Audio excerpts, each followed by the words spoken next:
Boa tarde, sejam todos bem-vindos para mais um estudo. É um prazer estarmos aqui mais um sábado.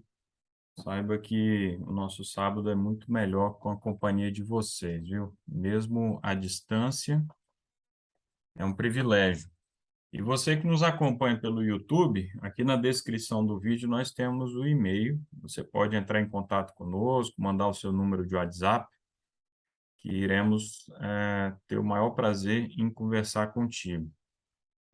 Eu lembro que o estudo de hoje é mais voltado para adventistas do sétimo dia. É o grupo que está conosco aqui neste momento pelo Zoom. E você que nos acompanha pelo YouTube, então tenha essa informação em mente. Caso você não seja adventista, ainda assim você poderá ser beneficiado, claro, com a mensagem de hoje. Mas nós lhe recomendamos um estudo bíblico, né, que você faça, então, um estudo, né, com alguém da Igreja Adventista. Você pode pesquisar pelo site Encontre uma Igreja, poderá entrar em contato, então, com algum irmão, né? Tem a Escola Bíblica da Novo Tempo, e depois, mais à frente, você irá entender melhor a palestra de hoje. No nosso próprio canal aqui do YouTube, temos uma série de estudos, né, voltados aí para vocês que não são ainda adventistas, né? A série Crenças Populares é a série mais recomendada para quem está começando a ter contato aí com as verdades bíblicas. Bem, vamos falar com Deus então? Convido você a fechar os olhos, vamos falar com Deus. Senhor nosso Deus, muito obrigado pelas bênçãos, muito obrigado pela oportunidade que temos de livremente, ó Pai, expor Tua palavra, estudarmos assuntos tão importantes para a nossa vida espiritual. Pedimos que esteja com cada um que está acompanhando, que Teu Santo Espírito abra as mentes e os corações, e que, acima de tudo, ó Pai, possamos tomar uma decisão firme ao Teu lado, de nos santificarmos, de nos prepararmos mais para o Teu breve retorno. Isso eu lhe peço em nome de Jesus. Amém. Perfeito. Vamos lá.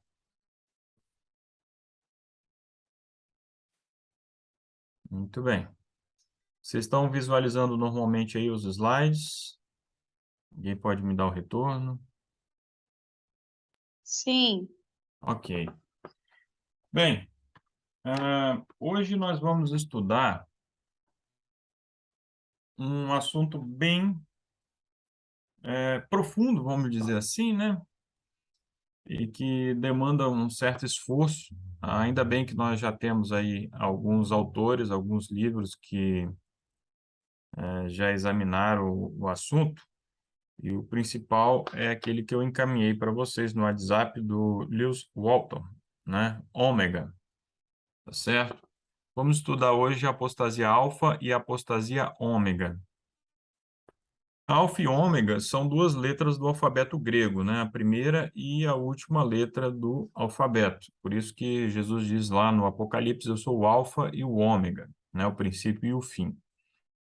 Bem, o texto para a nossa reflexão inicial está em 1 Timóteo 4, 1 e 2, que diz assim: ora, o Espírito expressamente diz que nos últimos tempos alguns deixarão a fé, dando ouvidos a espíritos enganadores e a doutrinas de demônios, falando mentiras em hipocrisia, tendo a sua própria consciência cauterizada com ferro quente.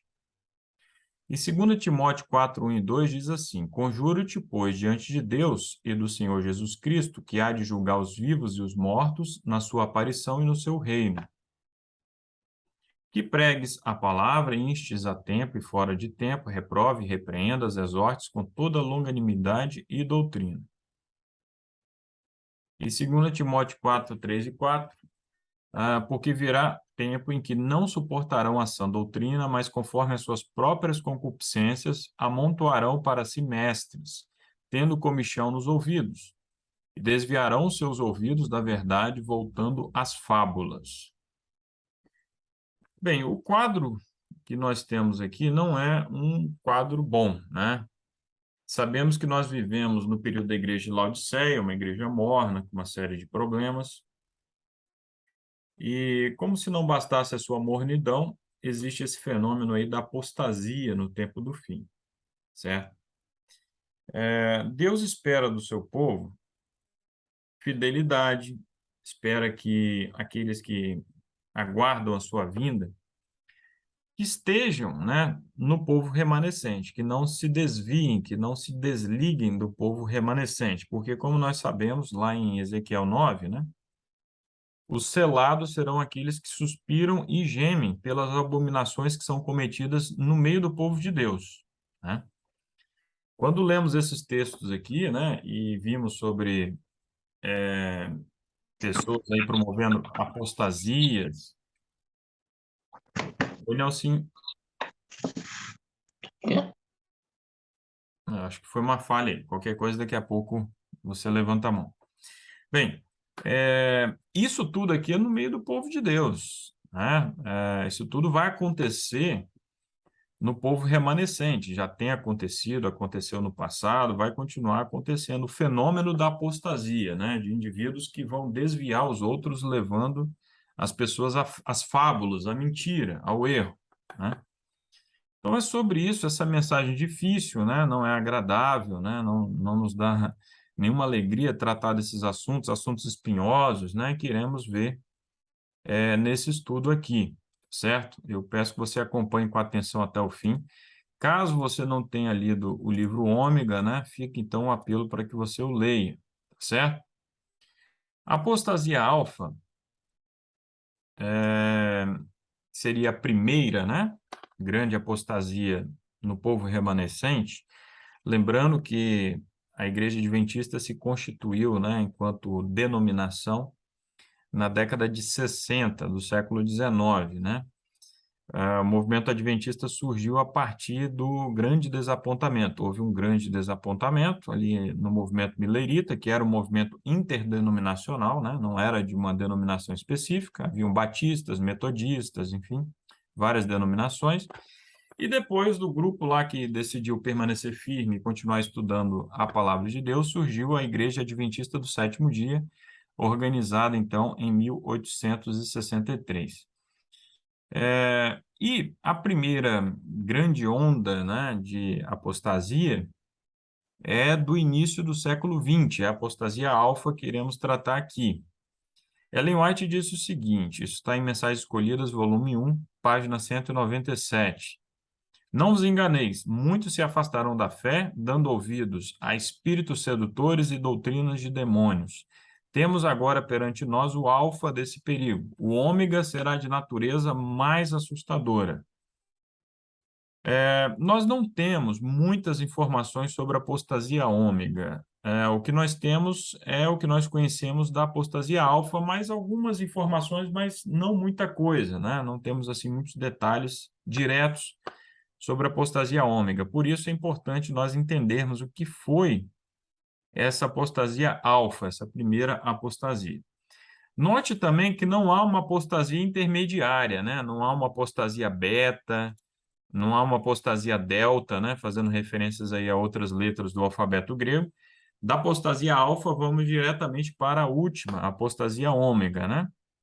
Pois bem, olha, no início ali na verdade, final, né, do século XIX, 1900, ali o início do século XX, 1901, lá em Battle Creek havia uma verdadeira colônia de adventistas, né? Uma concentração enorme de adventistas ali. Lá estava, por exemplo, a Review and Herald, né? A nossa editora, né? Famosa editora. Lá estava também o Tabernáculo Jimmy, né? Com capacidade lá para 3.400 pessoas, né? Era isso aproximadamente o número de membros lá. 173 classes de escola sabatina, era uma igreja enorme, né? Lá pertinho também estava o sanatório de Battle Creek, né? Uma espécie de centro de saúde, né? Não propriamente um hospital, mas um spa, né? Um lugar onde eram feitos tratamentos, claro, de saúde, mas muitas pessoas iam para lá para adquirir hábitos melhores de saúde, para ter uma reeducação alimentar. Se assemelhava em alguma medida ao nosso Cevisa aqui no Brasil. Não sei quantos já ouviram falar no Cevisa. E o sanatório tinha ali uma quantidade aproximada de 1.000 funcionários, né? E muitos deles acabavam vendo a atividade desenvolvida ali como um fim em si, né? Era só uma forma de ganhar pão, né? Quando, na verdade, a mensagem de saúde, Ellen White sempre viu como o braço da mensagem do terceiro anjo, certo? Tudo que nós promovemos neste mundo tem como único objetivo preparar as pessoas para o breve retorno de Cristo, né? Só que à medida que a igreja foi se institucionalizando, à medida que as instituições foram se fortalecendo ali em Battle Creek, né, que era onde ficava também a Conferência Geral da Igreja Adventista, muitas pessoas foram perdendo de vista, né, a iminência da volta de Cristo. E, a partir daí, muitos problemas foram acontecendo. Lá no próprio Tabernáculo Jimmy, havia uma disputa, né, por cargos muito acirrada. Durante um período lá, chegaram mesmo a desviar dízimos, né, para investir em obras lá no próprio templo. Então, essa era a situação, né? Os especuladores de imóveis, né, pessoas que trabalhavam com isso, estavam de olho, né, nas oportunidades, muitos adventistas querendo morar por ali, se concentrando cada vez mais, e Ellen White sempre advertindo, né, contra esses erros aí que grande parte dos membros estava cometendo, né? A nossa mensagem é ide pelo mundo, né? Você pode ir lá a Apocalipse 10, que, vamos dizer assim, é uma profecia, né, sobre o remanescente do tempo do fim. No final do capítulo, você vai encontrar lá, né? Ou seja, depois do desapontamento, depois que o livrinho se torna amargo no ventre, né? Ainda há uma mensagem, né? De ir por todo mundo, né? Espalhando, então, a última verdade presente. Mas muitos adventistas preferiam o conforto ali de Battle Creek e estavam ali concentrados nessa cidade, certo? Na Conferência Geral de 1901, aí nós temos uma foto, né? Ellen White ali ao centro, né? Uma série de advertências, então, foram feitas em relação a isso. E era uma época extremamente propícia para a pregação do evangelho aí pelo mundo, né? O mundo estava cada vez mais integrado, né, pelos meios de transporte, pelas comunicações. Havia uma relativa paz aí pelo mundo, né? Alguns anos mais tarde, aqueles que têm uma boa memória aí, né, sabem que explodiu a Primeira Guerra Mundial, uma boa memória das aulas de história, né, que eu quero dizer. Em 1914 explodiu a Primeira Guerra Mundial, mas nesse momento o mundo estava em paz. Na maioria dos países, você poderia entrar, inclusive, sem visto, sem passaporte. Havia uma facilidade considerável, né, para a pregação do Evangelho. Bem, e o que acontece? No finalzinho do século XIX, coisas muito estranhas já estavam acontecendo, além dessas que eu já mencionei, lá em Battle Creek, né? Principalmente lá no sanatório de Battle Creek, o grande diretor lá, né, o Dr. Kellogg, John Hever Kellogg, um grande gênio que a medicina já conheceu, tá? Um grande inventor, cientista, escritor, enfim, um sujeito muito acima da média, né? Ele era um cirurgião tão fantástico, né, que o índice dele de sucesso nas cirurgias era de quase 100%, e ele operava tão bem que outros médicos, quando iam examinar alguma pessoa que tinha sido operada pelo Dr. Kellogg, os outros médicos percebiam, sabiam, pelo estilo ali da cicatriz, né, pela forma como a cirurgia tinha sido feita, quase como se fosse uma digital do Dr. Kellogg. Então, ele era uma grande personalidade e o sanatório de Battle Creek atendia grandes personalidades dos Estados Unidos. Era realmente aí uma referência nacional, né, para tratamentos de saúde, né? Para vocês terem ideia, até um clássico aqui que eu tenho, o Dale Carnegie, está ali em cima o livrinho. Como Fazer Amigos e Influenciar Pessoas, né? O livro foi escrito há quase 100 anos e ainda é muito lido, muito traduzido. O próprio Dale Carnegie foi um dos que se consultaram ali, passaram uma temporada no sanatório de Battle Creek. Mas o Dr. Kellogg, de forma muito ardilosa, né? Ele estava procurando mudar ali o estatuto do sanatório para que o sanatório saísse da administração eclesiástica e estivesse debaixo da sua própria direção, né? E mais, ele queria que o sanatório não tivesse nenhuma linha proselitista, nenhuma identidade denominacional, né? Fosse simplesmente um lugar para as pessoas tratarem a sua saúde, sem nenhuma ligação direta assim com religião, né? Então tudo isso foi deixando ali Ellen White e os demais líderes da igreja perplexos, né?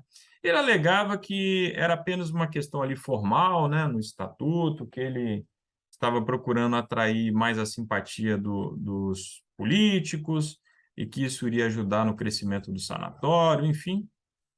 Então ele foi dando esse rumo para o sanatório de Battle Creek e no início aí do século XX, o Dr. Kellogg passa a ter contato, de algum modo, com filosofias orientais, né? Algumas delas nós já tratamos aqui nos estudos anteriores, eu recomendo a vocês, né, que assistam lá da série Viagem ao Sobrenatural, tem a playlist.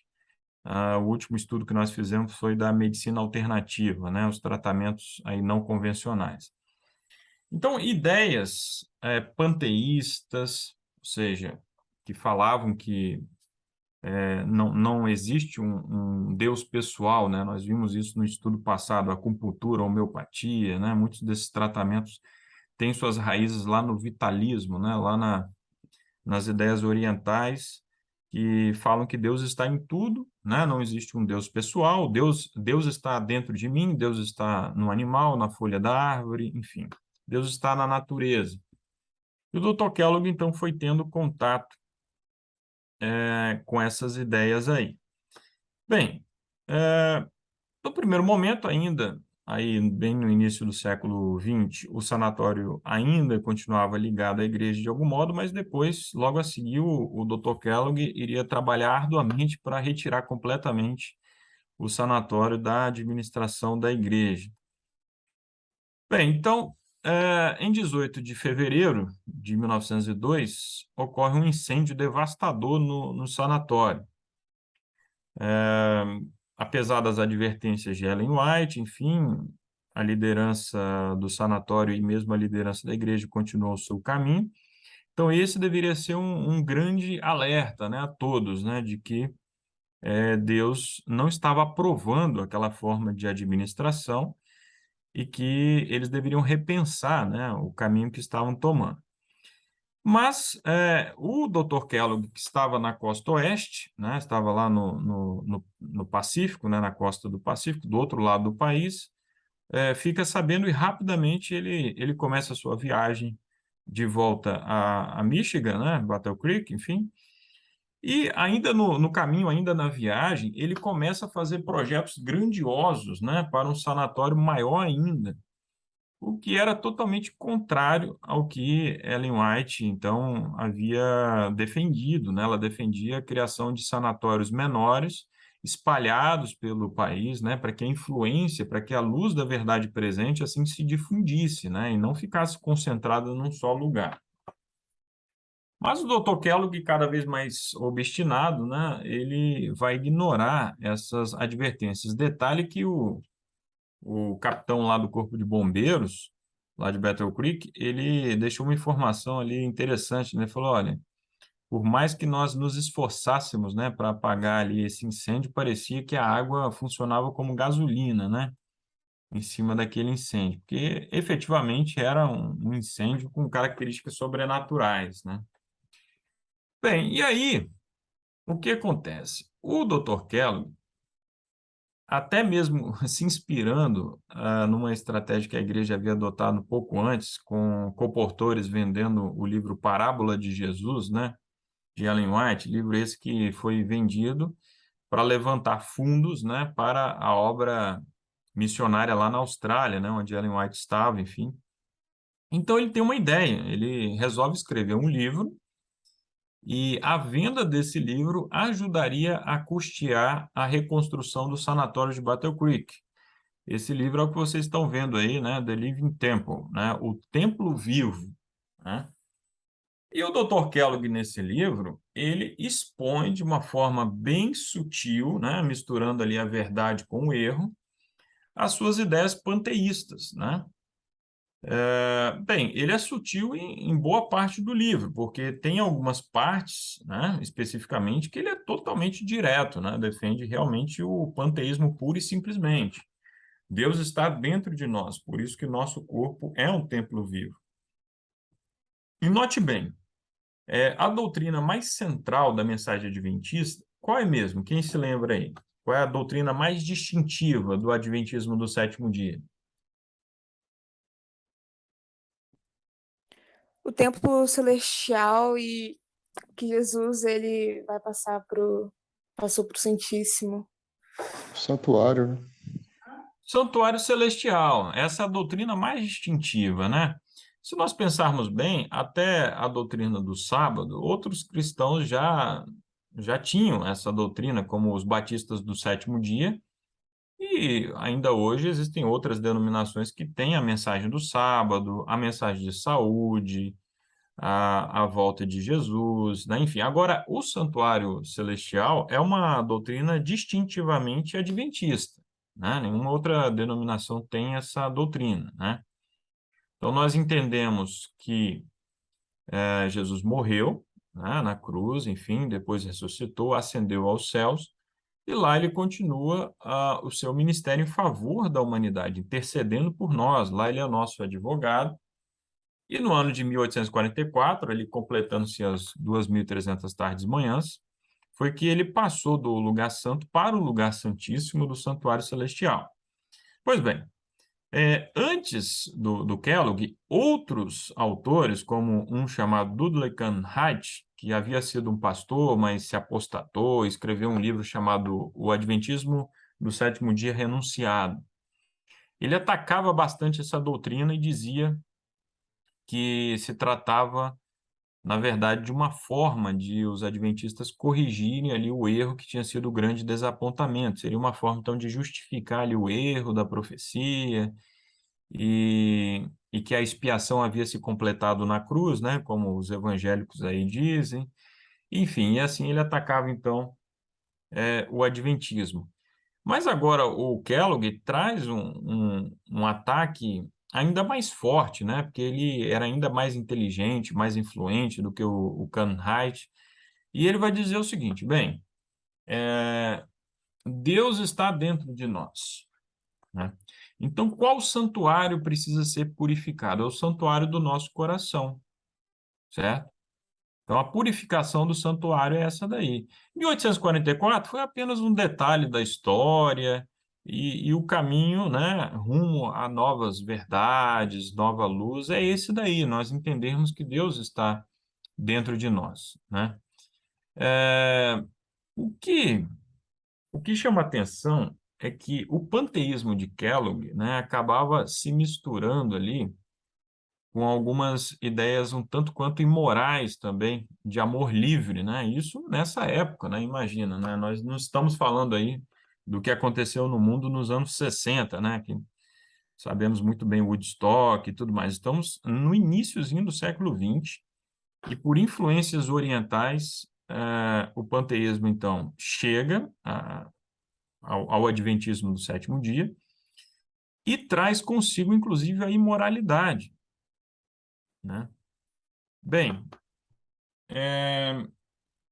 uma comissão da Associação Geral, composta por 5 pastores, vai examinar o livro do Dr. Kellogg, né? É provável que a confiança que tinham nele, né, o fato dele ser carismático, muito inteligente, tenha contribuído para que o exame do livro do Kellogg tenha sido um exame um tanto quanto rápido, superficial, né? Sendo que é uma obra que demanda assim, um cuidado, uma leitura cuidadosa. era uma comissão de 5 pastores, desses 5, 3 votam favoravelmente à impressão do livro do Kellogg, a despeito de todas as advertências feitas por Ellen White. Então, a igreja autoriza a publicação de um livro que tem uma mensagem panteísta, né? E que vai solapar, né, os fundamentos do adventismo do sétimo dia. Então, vejam que coisa chocante, né? Que coisa impressionante que vai acontecer. Bem, o que vai acontecer no dia 30 de dezembro de 1902, quando o livro do Dr. Kellogg estava prestes ali a ser publicado, as chapas de impressão estavam lá prontas, né, para a publicação do livro, é que a própria Review and Herald é consumida ali pelas chamas, né? Depois desse segundo incêndio, né, essa segunda mensagem tão contundente, o Kellogg, né, deveria, então, refletir e se conscientizar do seu erro, mas não, ele decide, então, levar o livro para ser publicado por uma outra editora, né, uma editora não adventista, e assim ele vai atraindo jovens, né, para depois irem vendendo o seu livro, e a coisa fica tão preocupante que Ellen White recomenda os adventistas a não enviarem os seus filhos para estudarem lá no Colégio Adventista de Battle Creek, né? Bem, o autor do livro, Lewis Walton, ele diz o seguinte, que os adventistas tinham redescoberto a lei e agora precisavam fazer alguma coisa com ela. Ou tinham de vivê-la através do poder de Deus, ou desenvolver as melhores desculpas do mundo para o pecado, né? Então, um dos pilares da mensagem adventista é a vitória sobre o pecado, né? Deus nos deu a lei, né, para que ela seja obedecida, para que ela seja cumprida, e uma das características do remanescente no tempo do fim é a guarda dos mandamentos, né? Aqui está a perseverança dos santos, aqueles que guardam os mandamentos de Deus e têm o testemunho de Jesus. O testemunho de Jesus é o espírito de profecia, né? Mas agora há toda essa confusão no meio adventista, panteísmo, né, práticas imorais começando a serem começavam a se difundir ali em Battle Creek, toda essa confusão. Então, o que fazer com a lei de Deus era a grande questão ali naquele momento, certo? Bem, o ano de 1904 a seguir, né, ia chegando ao fim e 1904 chegando ao fim, e essa crise iniciada por Kellogg ali entre 1901 e 1902 ainda não havia terminado, né? Então, grandes oportunidades eram perdidas, né? Esse cartão postal que vocês estão vendo aí é de Londres, né? Nesse mesmo ano, 1904. Então, o mundo estava ali preparado para receber a terceira mensagem angélica, né? Mas o próprio povo adventista estava completamente dividido, imerso ali na confusão, né? Então, um problema muito, muito grave, então, a ser resolvido antes que a mensagem, então, alcançasse o mundo inteiro num alto clamor, que é aquilo que nós aguardamos, né, para o tempo do fim. Logo após a chuva serôide, então, ocorrerá um alto clamor. O mundo estava preparado no início do século, porém, lamentavelmente, né, a nossa igreja perdeu essa oportunidade. Em 1905, para trazer ainda um ingrediente a mais de confusão, na Irlanda, País de Gales e no norte da Inglaterra, esse indivíduo aí, Albion Ballingen, né, passa a pregar mensagens contrárias. Ele, que era um pregador adventista, né, vai se afastar também, era um pastor, e vai começar a pregar totalmente contra a mensagem adventista, né, especificamente o santuário, né, o juízo investigativo, o santuário. Então, isso tudo vai trazer assim um caos, né, um desgaste muito grande. Olha, algumas características que nós temos aí, então, em resumo, dos homens do Alfa, né, da apostasia Alfa. Eram líderes, homens de destaque nos círculos ministeriais, ou seja, haviam pastores apoiando ali o Kellogg, né, médicos e educadores também, além de cientistas, né, pessoas muito influentes, muito importantes. A personalidade deles era uma personalidade muito maliciosa, né? Muito perversa, né? Ellen White fala em línguas maliciosas e mentes agudas. Eram pessoas dadas à especulação filosófica, né? Ela fala de ideias brilhantes e cintilantes, né? Ideias assim muito interessantes. Nós temos que ter muito cuidado com isso, né? Nós temos que ficar com aquilo que é revelado, e a Bíblia diz que aquilo que não foi revelado, né, pertence a Deus, e a gente imagina então que na eternidade nós iremos aprender e descobrir muitas coisas. Mas o homem está sempre se sentindo atraído por essas coisas mágicas, cintilantes, né? Pela especulação filosófica, então isso é muito arriscado. O anticlericalismo eram pessoas muito críticas, né? À estrutura eclesiástica, à organização da igreja, desprezavam Ellen White, sobretudo Kellogg tinha ali um elemento de coerção autoritária, ele queria todos muito submissos a ele, né? E Ellen White escreveu repetidas vezes, tanto ao próprio Kellogg quanto às outras pessoas, né, alertando contra esse problema aí também, tá? Deus é um Deus da liberdade e requer de nós, assim, inteligência, requer de nós que nós tenhamos um senso crítico mesmo, né, de avaliar, e Deus não pede de nós que nós nos submetamos, né, a ninguém, né? Devemos procurar trabalhar em espírito de equipe, nós somos um corpo só, né, e Cristo é a cabeça, e nenhum ser humano, né, recebeu, então, essa atribuição de ser cabeça de ninguém. Havia também um espírito subversivo, né? Veja, essa palavra subversivo está muito na moda atualmente. O movimento alfa, né, o movimento dessa heresia alfa, então falava numa nova organização, né? Eles não estavam satisfeitos com a organização da igreja como tal, né? Advogava uma nova literatura, né? A principal obra acabava sendo aí o The Living Temple, né? O Templo Vivo, do Kellogg, uma ênfase excessiva no bem-estar social, né? E por isso nós temos aqui essa charge, né? A igreja do pastor atuante, a igreja secular, envolvimento social, engajamento político, atividades culturais e sem religião, né? Nós temos que procurar ajudar os pobres, né? Nós não podemos ser insensíveis, porém, a nossa meta maior é anunciar a volta de Cristo, né? E a segunda vinda de Cristo será a solução definitiva para todos os males, todas as mazelas sociais deste mundo, ok? A mensagem do Alfa envolve aí teorias espiritualistas, falsa ciência, filosofia capciosa, né? Complexa, aquela filosofia que vai enredando as pessoas, e Ellen White fala de encontros noturnos, né? Em que as pessoas já estavam ali com a mente cansada, e o Kellogg e os seus seguidores ali se aproveitavam disso. É o trabalho mesmo de Satanás, né? Para ir levando as pessoas ao erro. Essa mensagem, né, trazia ali uma reforma, entre aspas, doutrinária. O criacionismo, o sábado e a escatologia, né, que é o estudo dos acontecimentos do fim, seriam suavizados, seriam neutralizados.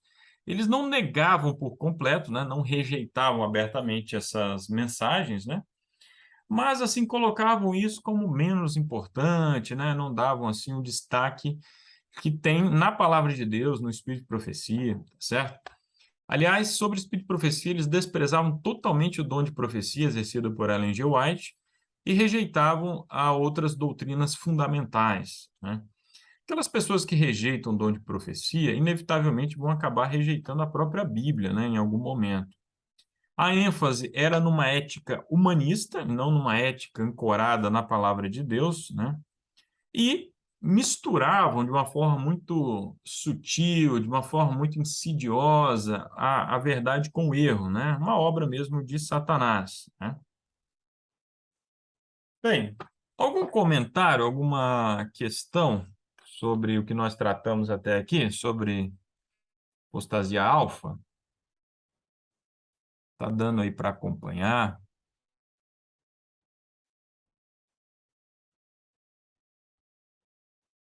Hoje, se você puder, dê uma olhadinha aí no WhatsApp, mandei uma mensagem aí. Então vamos lá, a apostasia ômega, né? Vamos entender então a apostasia ômega. Nós temos até o símbolo ali, né? O ômega. Ellen White disse: no livro The Living Temple acha-se apresentado o alfa de heresias letais, né? Heresias mortais. Seguir-se-á o ômega e será recebido por aqueles que não estiverem dispostos a atender à advertência dada por Deus. Mensagens Escolhidas, volume 1, página 200, né? Nessa obra aqui, uma obra muito boa, né? A enciclopédia Ellen G. White, eu estava com ela aqui no início, né? Um pouco antes de iniciarmos a live, né? É dito ali o seguinte: o ômega das afirmações contidas em The Living Temple pode se referir a uma forma reavivada dessas mesmas ideias fanáticas, uma espécie de falsa santificação. Então, vejam bem, uma falsa santificação. O Kellogg falava, né, que Deus está dentro de nós e tudo mais, então ele falava de uma falsa santificação, em que alguém acredita ser tão possuído pelo Espírito Santo que todos os seus sentimentos, impressões e ações eram considerados santos, a teoria da impecabilidade. É por isso que muitos estavam, inclusive, seguindo a imoralidade, né, amor livre e tudo mais. Sabem que até o Wagner, né, foi um dos ardorosos defensores ali da mensagem da justificação pela fé, em Minneapolis, 1888, ele foi um dos que caíram, né, sendo ali levado por essa torrente aí de imoralidade, né? Ele deixou a mulher, né, numa viagem que ele fez para a Inglaterra, né, arrumou uma outra mulher lá e desenvolveu toda uma teologia para tentar justificar esse erro aí, né? Então, muitas dessas pessoas, como o próprio Wagner, né, diziam que não era pecado o que estavam fazendo, né? Imagina, né? Estão de algum modo ali possuídos pelo Espírito Santo, arrumavam lá uma série de desculpas, né? Então, a enciclopédia Ellen White diz assim: as teorias heréticas de Kellogg sobre a imanência de Deus na mente e no corpo físico podem ser consideradas as sementes, o alfa, né? Para a conclusão lógica, o ômega, de que todas as impressões de uma pessoa, seus pensamentos e ações são santos e livres de pecado, tornando sem efeito a autoridade objetiva e normativa dos ensinamentos da palavra de Deus, né? Então, é isso. A partir daí, vamos entender melhor o que Ellen White fala do ômega, então. Bem, Mensagens Escolhidas, volume 1, ali pelas páginas 200 até 206, aproximadamente, ela tem uma visão, né? E ela vê ali um navio, representando naturalmente a igreja, e à frente do navio há um grande iceberg, né? Um bloco de gelo. Interessante que ela teve essa visão aí um pouquinho antes do desastre lá envolvendo o Titanic, tá? Bem, e aí o navio está seguindo o seu curso, o iceberg é à frente, e a mensagem que vem do anjo é enfrentai-o, né? O iceberg é naturalmente a apostasia ômega, né? Toda essa apostasia. E o navio não deve parar, ele não deve retroceder, ele deve seguir avante, ele segue adiante e se choca contra o iceberg, e ao invés de o navio naufragar, né, ao invés de acontecer algum problema ali muito sério, é o iceberg que vai se espatifar. O navio sofre ali algumas avarias, né, alguns arranhões, alguns problemas ali, mas nada que comprometa a sua estabilidade, e ele vai então seguir rumo ao seu destino, certo? Olha, algumas características aí que nós retiramos desses textos aí de Ellen White em Mensagens Escolhidas, volume 1, sobre a apostasia ômega, né? Os princípios da verdade que Deus, em sua sabedoria, deu à igreja remanescente seriam alterados, né? Os princípios da verdade. Anulariam a verdade de origem divina.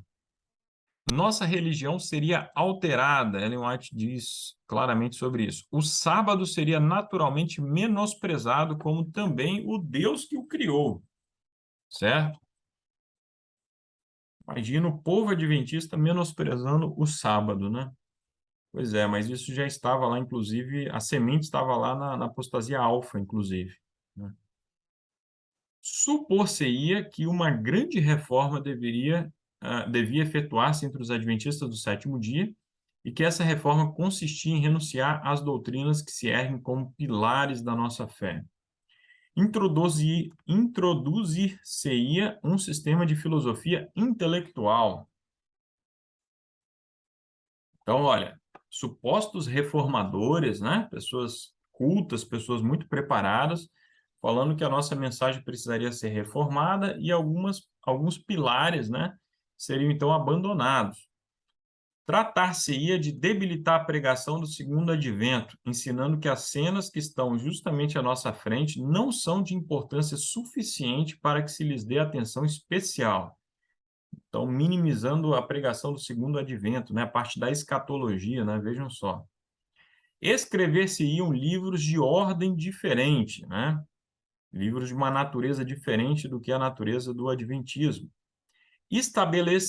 Estabelecer-se-ia uma nova organização, né? A organização em vigor não é satisfatória para essas pessoas.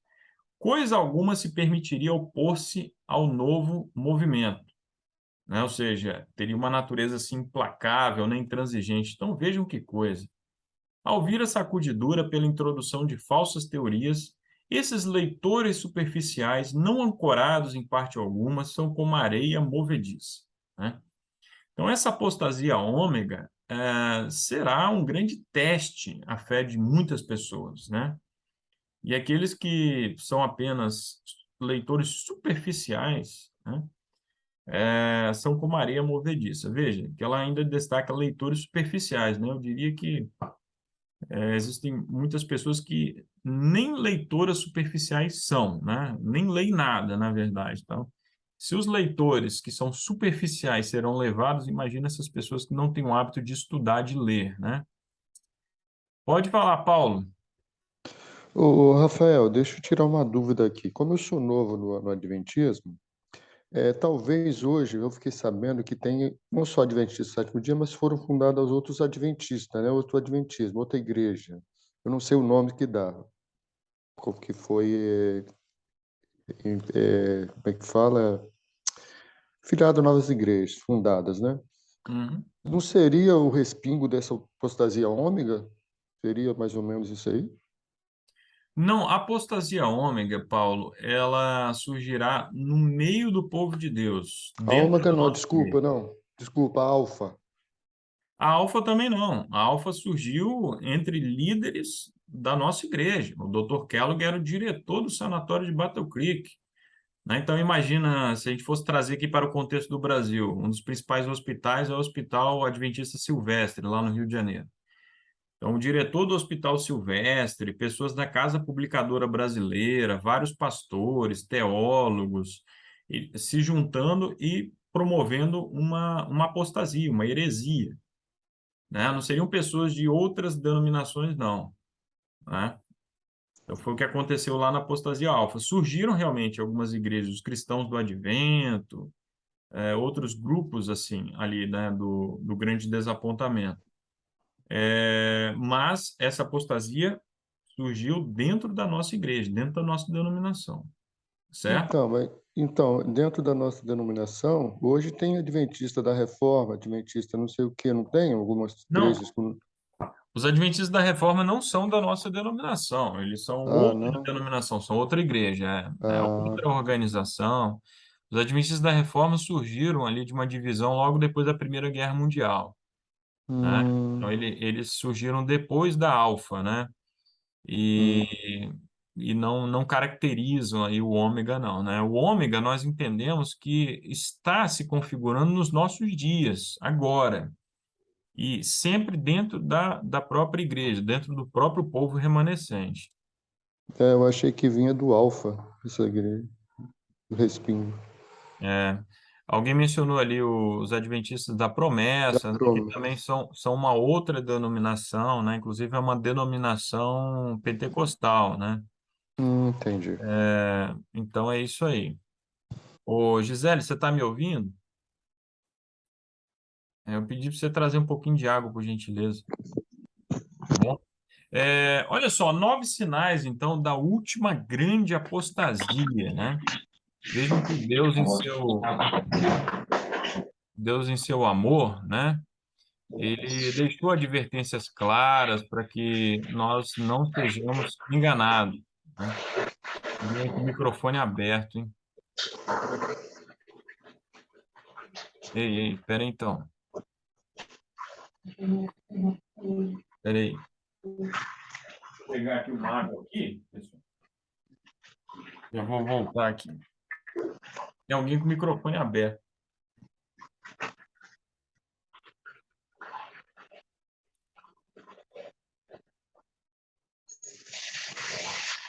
Bem, vamos voltar aqui.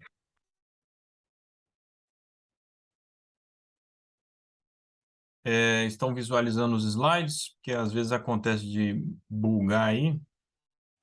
Estão vendo, né?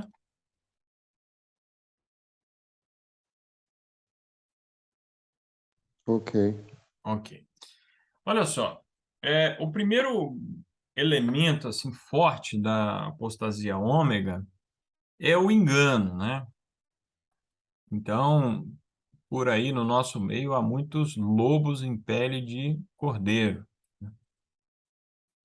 Satanás é o mestre do engano, então é de se esperar que em todo movimento apóstata, né, toda heresia, tem esse elemento de engano. Não, você não consegue visualizar rapidamente, facilmente o erro, né? Você é arrastado para o engano.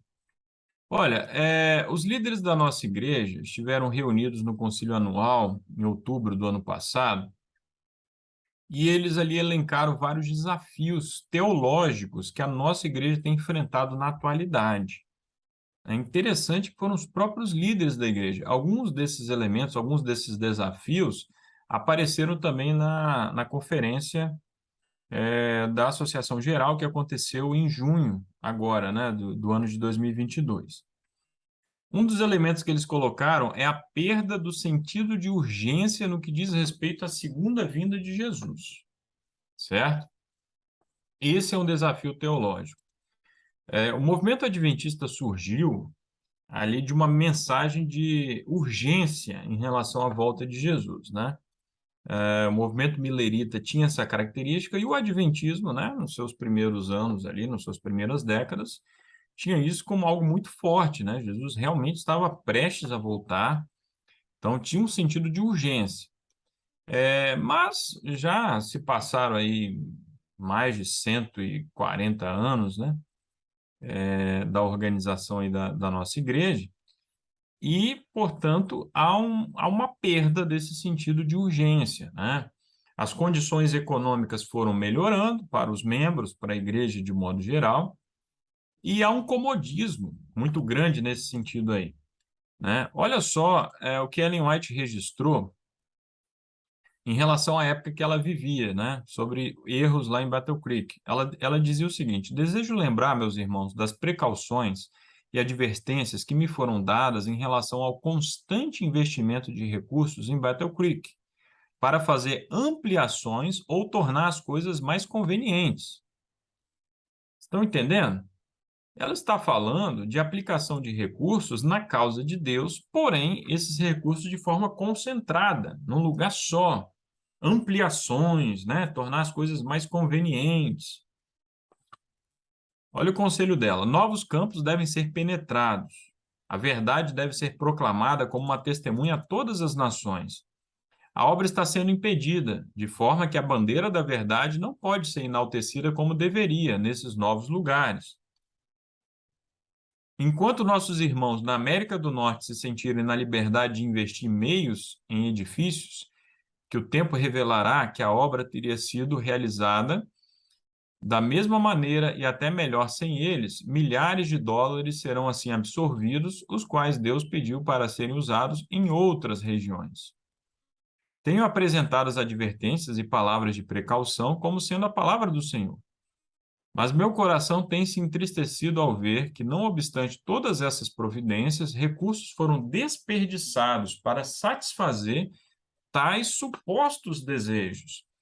Veja, irmãos, que ela fala em desperdício, né, de recursos, né?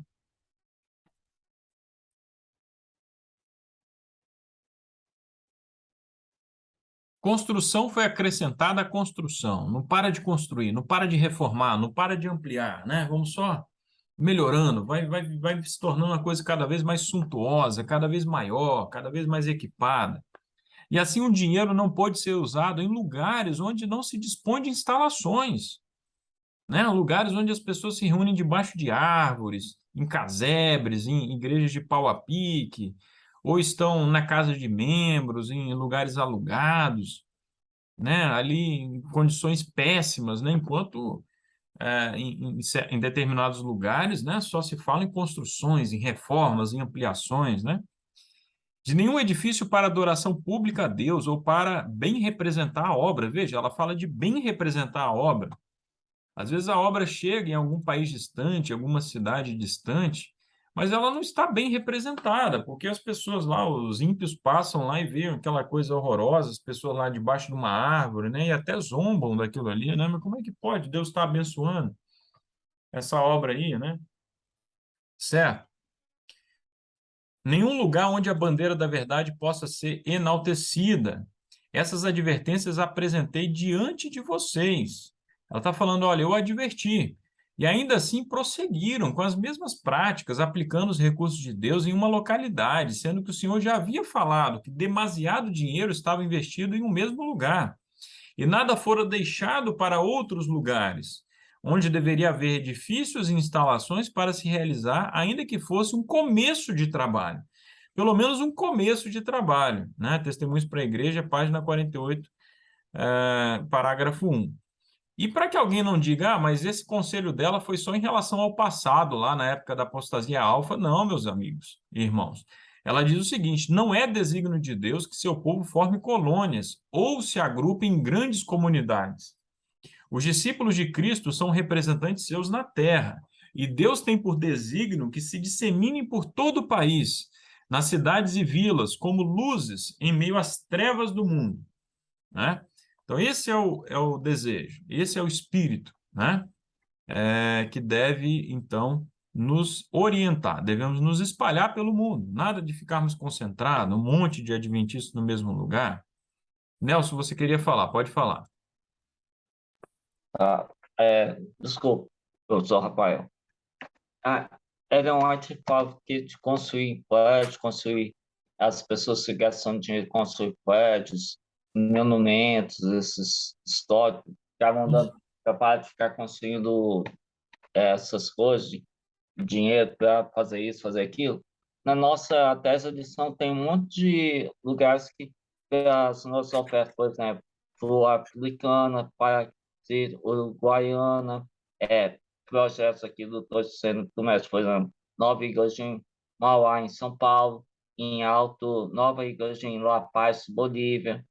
Tudo Isso. projeto de que as pessoas deveriam investir nesse projeto de construção de igrejas, assim. A nossa Acho que a nossa, a nossa prioridade deve ser essa aí. É deve essa aí ser que deve essa ser a aqui, ó. prioridade. Que tá Disseminar a aqui, luz, né? deixa eu ver, eu acho que está aqui a tese da carta missionária. Tipo assim, não sei se vai dar para Isso. ver, ó. Aí, Exatamente. Isso aí.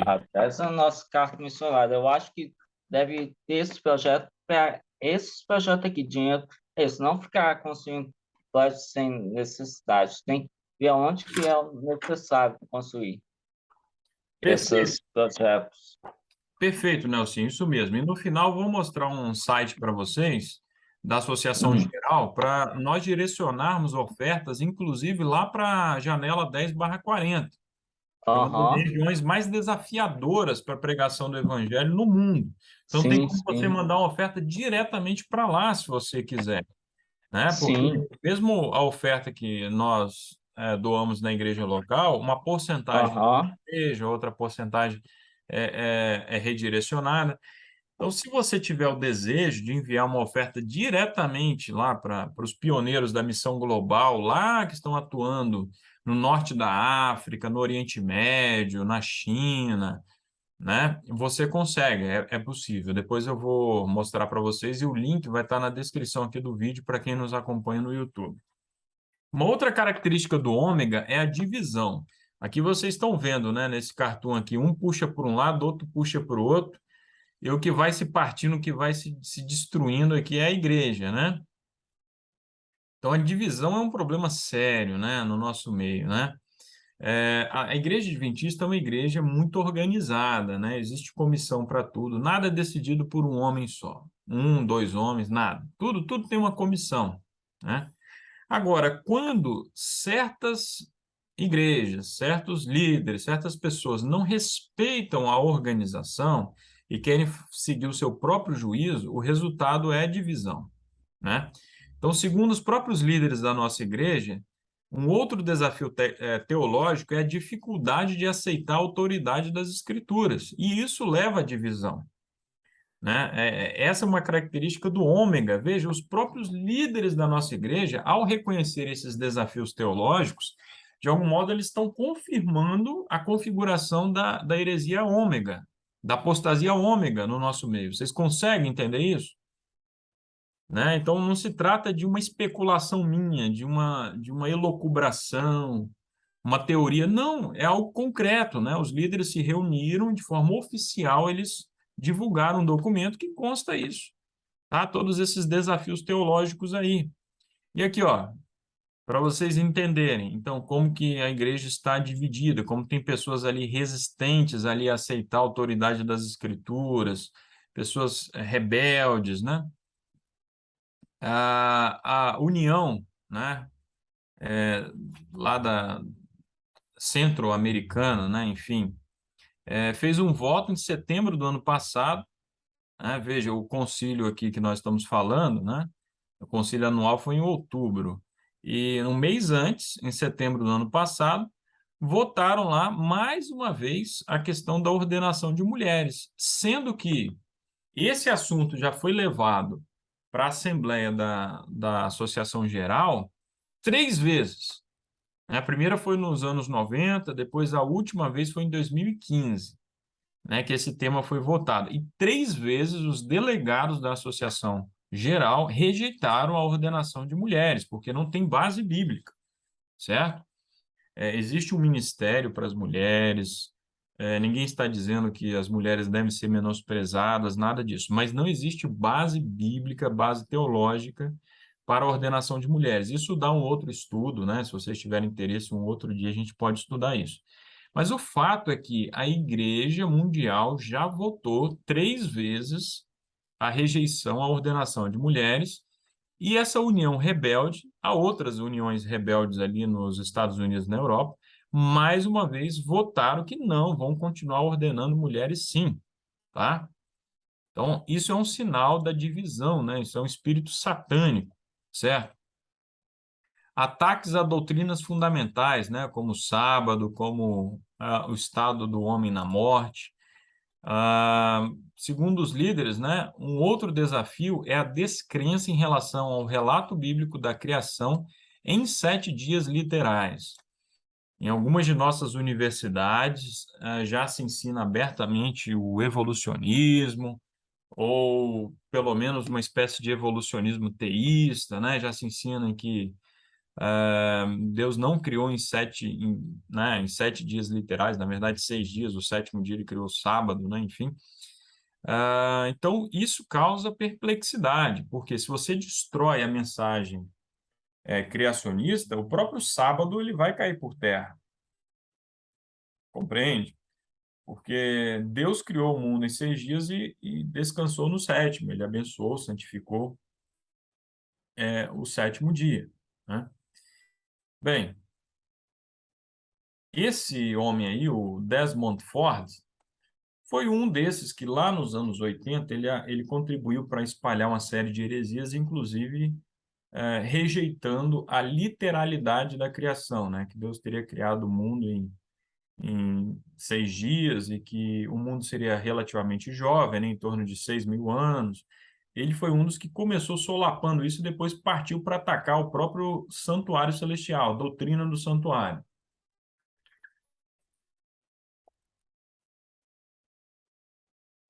Então, há um ataque à doutrina do santuário celestial e o próprio juízo investigativo, e das heresias ali do Ford, existem reflexos até hoje, né? Ele fez um estrago muito grande. Ataques secretos à estrutura da igreja, né? Indivíduos muito falsos, né? Indivíduos que estão ali minando a estrutura da igreja. Esforços especiais para atrair a juventude, né? Isso já acontecia lá apostasia alfa, né? O Kellogg, ele procurou atrair especialmente os jovens, né? Colocou jovens para serem coportores do livro dele, né? O Templo Vivo. E hoje a gente vê que, especialmente um estilo de adoração, um estilo de culto muito mundanizado, muito voltado assim para o eu, para as emoções, acaba sendo aí um dos principais esforços ali para atrair a juventude, né? Muitos programas e poucos cultos de verdade, né? E a igreja acaba reconhecendo isso também, né? A liderança da igreja, em outubro do ano passado, falando aí da assimilação de um modelo de adoração mais centrado na emoção do que nas escrituras, né? O nosso culto deve ser um culto em espírito e em verdade, certo? Os nossos louvores, a nossa adoração nunca deve estar voltada para o eu. Nós sabemos que nós temos sim valor perante Deus, caso contrário, Deus não teria enviado seu filho para morrer por nós. Porém, toda a mensagem do cristianismo é uma mensagem cristocêntrica, é sempre focada no que Cristo fez e faz por nós e no que nós mesmos, né? Então, desconfiem dessa adoração que muitas vezes leva as pessoas a adorarem o próprio eu do que adorarem a Deus. A verdade é essa. Ataques especiais contra o espírito de profecia, né? Ou ataques especiais ao espírito de profecia, né? 2010, a revista Adventista já lançava essa capa aí, né? Sobre os ataques que o dom profético tem recebido. E os líderes confirmaram isso no concílio do ano passado ao falarem do descrédito quanto à inspiração de Ellen White e o papel normativo de seus escritos. Ou seja, alguns vão dizer, bem, os escritos de Ellen White são importantes, mas apenas como inspiração, né? Você abre lá a meditação matinal, Maranata, as outras meditações que Ellen White escreveu, e né, as histórias de Jesus, e apenas isso, não servem como normas, né, de conduta, de vida. Quanto a isso, eles rejeitam. Ora, as pessoas que rejeitam o dom de profecia, logo, como eu falei, acabam rejeitando a própria Bíblia, né? Se Ellen White, que morreu há cento e poucos anos, já está desatualizada, quanto mais a Bíblia, que foi escrita 2000 anos atrás. Então, já existem vários por aí falando isso, que a Bíblia não é a palavra de Deus, ela contém a palavra de Deus, ou seja, existem partes na Bíblia que não são inspiradas, que não servem. E o critério para definir o que é inspirado, o que não é dentro da Bíblia, dentro dos escritos de Ellen White, é sempre o próprio eu, né? É o próprio indivíduo ali que vai determinar aquilo que lhe convém, aquilo que ele, então, acha que procede, que é inspirado, e o resto ele rejeita. Outra característica do ômega é uma atmosfera de ataque pessoal, né? O Kellogg trabalhou lá para minar a presidência do Arthur Daniels, atacava muito a autoridade de Ellen White, de outros líderes da igreja, né? Enfim. E um dos desafios teológicos mais importantes na atualidade é a perda da identidade adventista, né? Que tem relação direta com isso daí, né? Essa foto aqui, né, é uma foto um tanto quanto bizarra, né, do indivíduo que tatuou o nome da igreja ali, né, tatuou a sua religião, supostamente, né, ele acredita que ele é um adventista do sétimo dia, né, e fez uma tatuagem dessas aí no braço. É um caso, assim, mais bizarro, né, mas a gente vê a perda da nossa identidade em muitos aspectos, no estilo de vida, no vestuário, na questão das joias, adornos, da diversão, né? Na verdade, o que Deus nos direciona é para recreação e não diversão. Enfim, então a nossa identidade ela está se diluindo, né? Estamos cada vez mais nos parecendo aí com o mundo evangélico, né? Existe um livro muito bom que vale a pena vocês lerem, do George Knight, A Visão Apocalíptica e a Neutralização do Adventismo, tá? Leiam esse livro, é um livrinho fininho, vale muito a pena ser lido, viu? Existe, então, um ataque aos padrões da igreja, né? E a partir do momento que os padrões começam a ser solapados, né? Então, percebemos que há uma decadência ali, o indivíduo vai descendo a ladeira, né? E ele vai rejeitando primeiro que a Bíblia é infalível, rejeitou lá acima, né? Vamos dizer que o Adventismo está ali um pouco mais acima, né? Com a verdade do dom de profecia, da mensagem de saúde, enfim. Então, olha, isso daí não, isso daí está ultrapassado, está fora do contexto.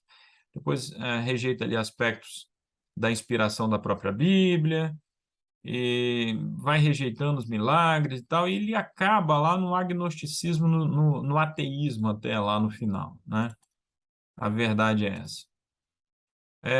Os líderes alertam para a dicotomia entre o compromisso com Cristo e com a doutrina, né? Uma dicotomia em relação a isso.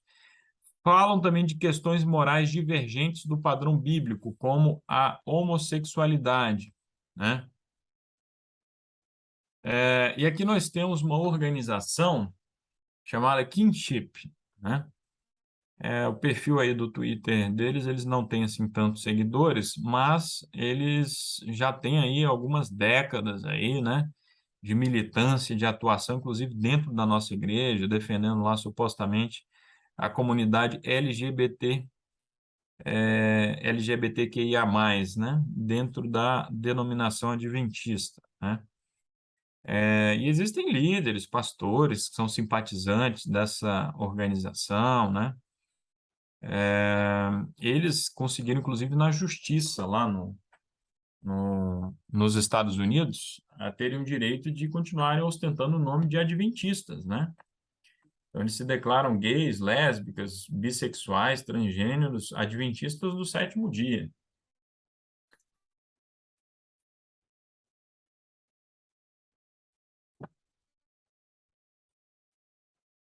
Não sei se vocês repararam aqui na logo deles, né?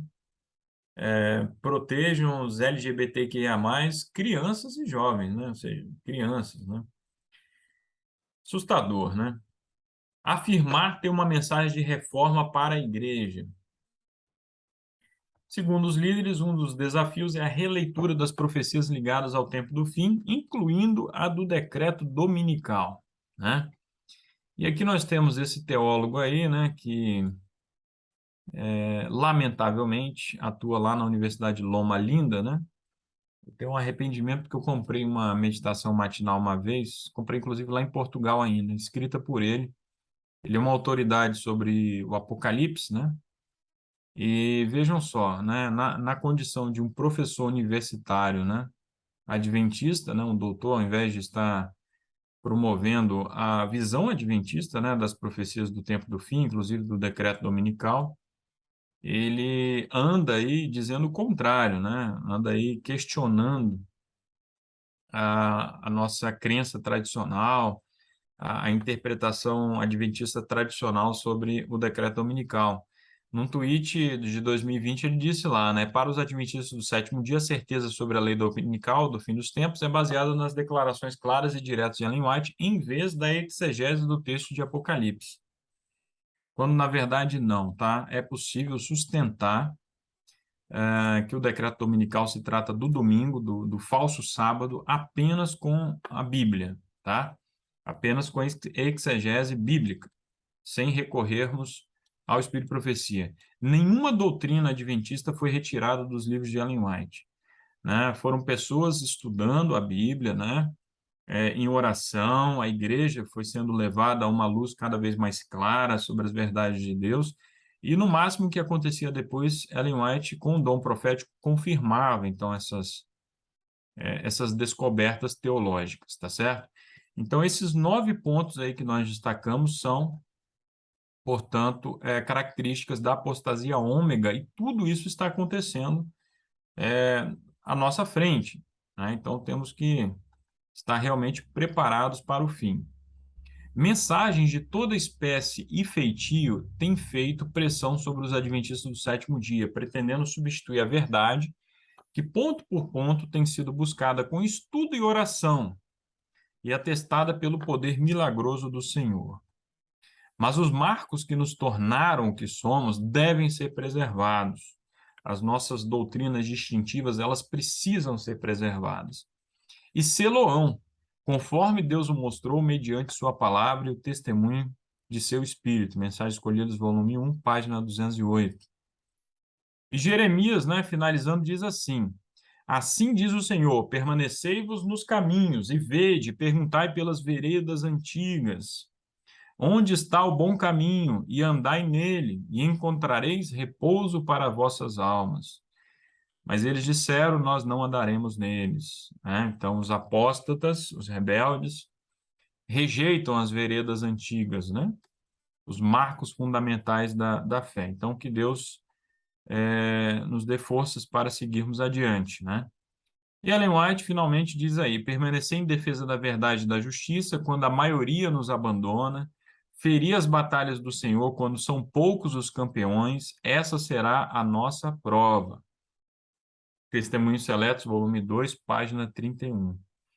Né? Então, quando a maioria estiver abandonando ali, né, a verdade, adotando o erro, o nosso desafio, como aqueles 7.000 que não se dobraram a Baal na época de Elias, né, é permanecermos firmes, né, como Ellen White diz no livro Educação, ainda que caiam os céus, né, sejamos fiéis ao dever como a bússola o é ao polo. Amém. Espero que vocês tenham acompanhado, então, essa exposição aí até o fim, tá? Foi um pouco mais longa do que os nossos estudos normalmente são, mas para que vocês, então, tivessem essa visão aí geral, tanto da apostasia alfa quanto da ômega, né? O que mais nos interessa, obviamente, é a apostasia ômega. Alguém gostaria de fazer algum comentário, fazer alguma contribuição aí?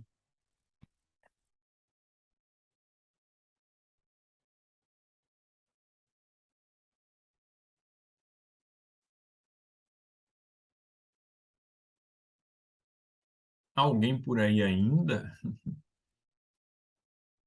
Claro. Bem, a contribuição que eu queria dar, que não é tão útil assim, mas eu gostaria de dizer que eu estou gostando muito de ler esse livro, que a leitura é muito boa, assim, o ritmo é maravilhoso, dá para entender muito bem.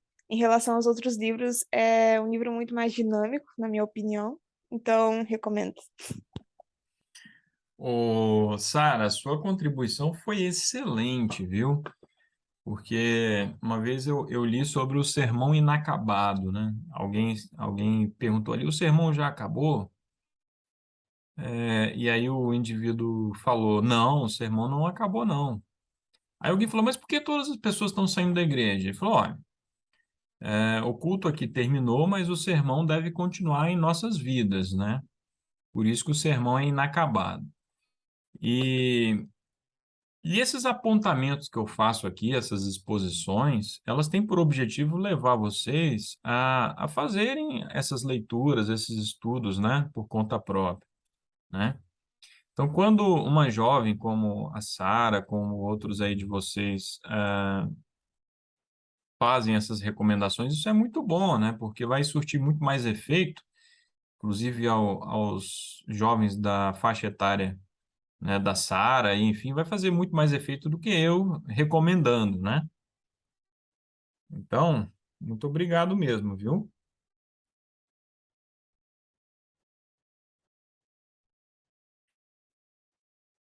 Ó, só para vocês terem uma noção do estilo do autor, né? Como ele realmente é muito cativante, tem muita habilidade aí com a escrita, né? É, olha como ele termina, capítulo 1, né? Por exemplo, é, tudo está preparado. Como Israel no Sinai, o povo de Deus está agora a somente poucas semanas de viagem da terra prometida. É o tempo para a mensagem do advento ir como fogo em campo de feno. É o tempo do contra-ataque do diabo. É o tempo de uma apostasia chamada alfa. E assim ele termina o capítulo, né? E vai começar o capítulo seguinte, que é o capítulo 2, recebemos as tristes novas, né? Então, ele tem, assim, um estilo fantástico. Muito bem. Alguém mais gostaria de fazer algum comentário?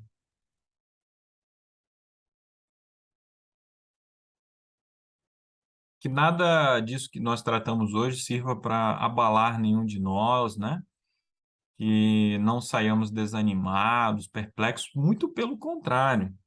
Vejam só, o fato de a Bíblia, o Espírito de Profecia terem profetizado tudo isso e nós estamos vendo o cumprimento, deve servir para fortalecer nossa fé, né?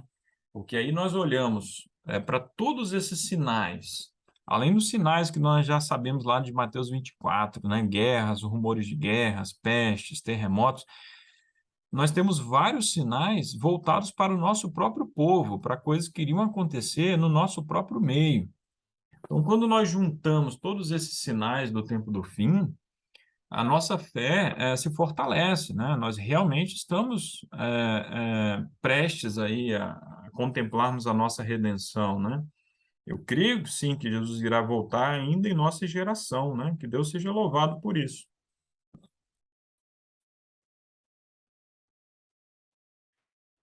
O Vanderlei, está nos ouvindo?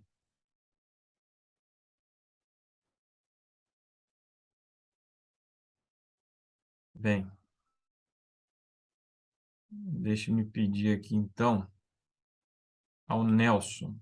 No estudo passado foi o Paulo, né, que orou. Então, vamos pedir hoje o Nelson. A gente vai variando, então, para fazer a oração final. Tá bom, Nelson?